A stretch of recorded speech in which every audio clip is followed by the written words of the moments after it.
ഹാളിൽ വെച്ചിട്ട് മീനുവിനെ അർജുന ഒന്ന് പൊക്കും. അത് അമ്മായിക്ക് അങ്ങോട്ട് സഹിക്കില്ല. അപ്പൊ കാഞ്ചന അമ്മയുടെ മുഖത്ത് നോക്കിയിട്ട് കാണിക്കണം, കണ്ടില്ലേ കണ്ടില്ലേ എന്താ അവരുടെ റൊമാൻസ് എന്ന്. അതൊക്കെ കഴിഞ്ഞിട്ട് മീനു ഓട്ടോറിക്ഷയിൽ പോണ സമയത്ത് ജീവനേനെയും കാഞ്ചനേനെയും കാണാണ്. കാഞ്ചനയുടെ കയ്യിൽ കയറി പിടിച്ചിട്ട് ജീവൻ ഇങ്ങനെ പറയാണ്, അതേ മോള് കല്യാണത്തിന്റെ തലേന്ന് മോൾക്ക് വരാൻ ഭയങ്കര ബുദ്ധിമുട്ടാവും അറിയാം. എന്നാലും മോള് വരുന്ന സമയത്ത് അവിടെയുള്ള കംപ്ലീറ്റ് സ്വർണ്ണം എടുത്തിട്ട് വരണോട്ടോ മോളെ എന്ന് പറയുമ്പോ കാഞ്ചന പറയണം, അത് പിന്നെ ജീവേട്ടൻ പ്രത്യേകിച്ച് പറയണ്ടോ, ഞാൻ സ്വർണ്ണൊക്കെ എടുത്ത് വരാന്ന് പറയണം. ഇതൊക്കെ മീനു ആ ഓട്ടോറിക്ഷയിൽ നിന്നിട്ട് കേൾക്കുകയാണ്.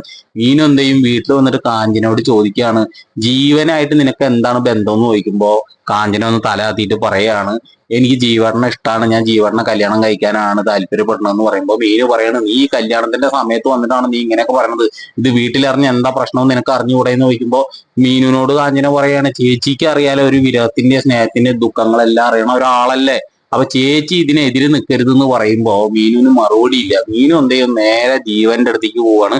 ജീവന്റെ വീട്ടിൽ പോയിട്ട് കോണിമ്പല്ലി അടിക്കുമ്പോ ജീവൻ വാതിൽ തുറക്കണു. അങ്ങനെ മീനുവും ജീവനുമായിട്ട് ഒന്നും രണ്ടും പറഞ്ഞ് വർത്താനാവുണ്ട്. ഇനി മീനു അവന്റെ ചെവിക്കല് നോക്കി അടിക്കോ ഇല്ലയോ എന്നൊക്കെയുള്ളത് നാളത്തെ എപ്പിസോഡിൽ കാണാൻ പറഞ്ഞാൽ പൊട്ടിക്കൂന്നാണ് തോന്നണത്. എന്തായാലും നമുക്ക് കാണാം. അപ്പൊ നിങ്ങളുടെ അഭിപ്രായം താഴെ കമന്റ് ചെയ്യുക. വീഡിയോ ഇഷ്ടമായിട്ടുണ്ടെങ്കിൽ ചാനൽ സബ്സ്ക്രൈബ് ചെയ്യുക, ലൈക്ക് അടിക്കുക. ഓക്കെ.